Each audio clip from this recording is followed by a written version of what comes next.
পশ্চিমবঙ্গে লোকসভা নির্বাচনের প্রথম দফা ইতিমধ্যেই সম্পন্ন হয়েছে, আর বাকি 6টি দফা। তাই আর এক মুহূর্ত সময় নষ্ট না করে জোর কদমে নির্বাচনী প্রচার চালাচ্ছেন রাজনৈতিক দলগুলির প্রার্থীরা। তীব্র তাপপ্রবাহের মধ্যেই প্রচার সারছেন বাঁকুড়ার বিজেপি প্রার্থী ডক্টর সুভাষ সরকার। বুধবারও বাঁকুড়া লোকসভা কেন্দ্রের বিভিন্ন জায়গায় প্রচারে বেরোন তিনি। তবে এদিনের প্রচার পর্ব ছিল একটু আলাদা। এ রাজ্যের মহিলাদের উপর অত্যাচারের অভিযোগ তুলে সন্দেশখালী থেকে আসা প্রতিবাদীদের উপস্থিতিতে এদিন বাঁকুড়া শহরে নারী শক্তি প্রদর্শন কর্মসূচি করে বিজেপি। বুধবার দলের মহিলা মোর্চার উদ্যোগে এই কর্মসূচির অঙ্গ হিসাবে সন্দেশখালী থেকে আসা 12 মহিলাকে নিয়ে শহরের হিন্দু স্কুল মাঠ থেকে মিছিল শুরু হয়ে তামলি বাঁধে পৌঁছে এক পথসভার মধ্যে দিয়ে এই কর্মসূচি শেষ হয়। এদিনের এই কর্মসূচিতে উপস্থিত ছিলেন বাঁকুড়া লোকসভা কেন্দ্রের বিজেপি প্রার্থী ডক্টর সুভাষ সরকার, স্থানীয় বিধায়ক নীলাদ্রি শেখর দানা, দলের জেলা সভাপতি সুনীল রুদ্র মণ্ডল সহ অন্যান্যরা। সন্দেশখালী থেকে আসা মঙ্গলী ভূঁইয়া, ঝুম্পা সর্দাররা বলেন, 10 বছর আগের থেকে আমাদের উপরে এরকম নির্যাতন হচ্ছে। সন্দেশখালী মা বোনেদের উপরে, ছেলেদের উপরেও কঠোর অত্যাচার দিনের পর দিন সইতে সইতে আজকের আমরা রাস্তায় নেমেছি। আপনারা কি চাইছেন? আমরা চাইছি এই বিজেপি আমাদের আসুক, আমরা এই পদ্মফুলকেই ভোট দেব। কেন সেটা কেন? আমরা আর পারছি না, ওদের নির্যাতনের যেভাবে অত্যাচার করছে আমরা আর পারছি না। ওরা কোনো দিন কোনোভাবেই আমাদেরকে সরকারি মানে কোনো কিছু আমাদের দেয়নি। আমাদের সেই ভাঙা বাড়ি, সেই আমফান ঝড়ে, বুলবুলি ঝড়ে আমাদের যেসব ক্ষতি হয়েছে, সর্বশান্ত হয়ে আমরা সেভাবেই বসে আছি কুড়ে ঘরে, কিন্তু ওরা আমরা কোনোভাবেই আমরা সাহায্য পাই। সন্দেশখালী ছেড়ে আজ বাঁকুড়ায় কেন? বাঁকুড়ায় এসেছি আমরা আমাদের সমস্ত কিছুটা বলতে, তোমাদের সঙ্গে শেয়ার করতে, সব কিছু দুঃখটা প্রকাশ করতে এসেছি। বাঁকুড়া জেলায় যেন এরকম কোনো দিন না হয়।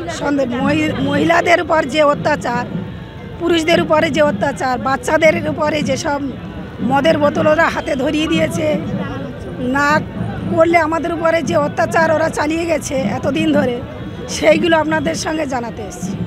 আমি যে নির্যাতন পেয়েছি, কারণ নেই অকারণ নেই, যখন মনে করছে তখন আমাদেরকে বলছে যে আজকের এখানে মিটিংয়ে যেতে হবে, মিছিলে যেতে হবে রাত 12টা-1টার সময়।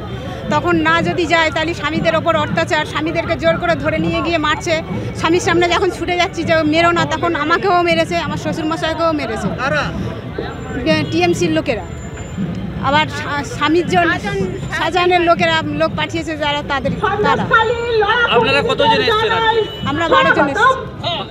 বুধবার বাঁকুড়ায় সন্দেশখালীর মহিলাদের মিছিল নিয়ে বিজেপি প্রার্থী ডক্টর সুভাষ সরকার বলেন, সন্দেশখালীর নির্যাতিতাদের নেতৃত্বে বাঁকুড়ার মহিলারা এই মিছিলে অংশ নিয়েছেন।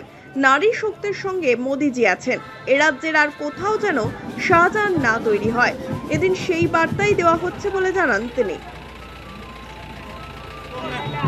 এই র্যালিতে বাঁকুড়ার মহিলারা অংশ নিচ্ছে, আর সন্দেশখালীর নির্যাতিতা মহিলাদের নেতৃত্বে এই র্যালি মহিলারা করছেন। নারী শক্তির প্রদর্শন, আর তার সঙ্গে সঙ্গে এই বার্তা যে নারী শক্তির সাথে মোদিজি আছেন। আর বাঁকুড়ায় কেন তথা পশ্চিমবাংলার কোথাও যেন আর শাহজাহান তৈরি না হতে পারে, এই বার্তা। আর এর সঙ্গে সঙ্গে শাহজাহানের নেতৃত্বে যে নারীদের ওপর অত্যাচার হয়েছে সেই কথা পুরো বাঁকুড়া তথা পশ্চিমবঙ্গের মানুষকে জানানো, এবং এর জন্য তৃণমূলকে একটি ভোটও নয়, কোনো মহিলা যেন তৃণমূলকে একটি ভোটও না দেয়, সমস্ত ভোট যাতে পদ্ম ফুলে মোদিজির কাছে পৌঁছয়, তার কারণ মোদিজি নারী শক্তির সাথে আছেন। এবারের নির্বাচনে সবচেয়ে উল্লেখযোগ্য ইস্যু হলো সন্দেশখালী।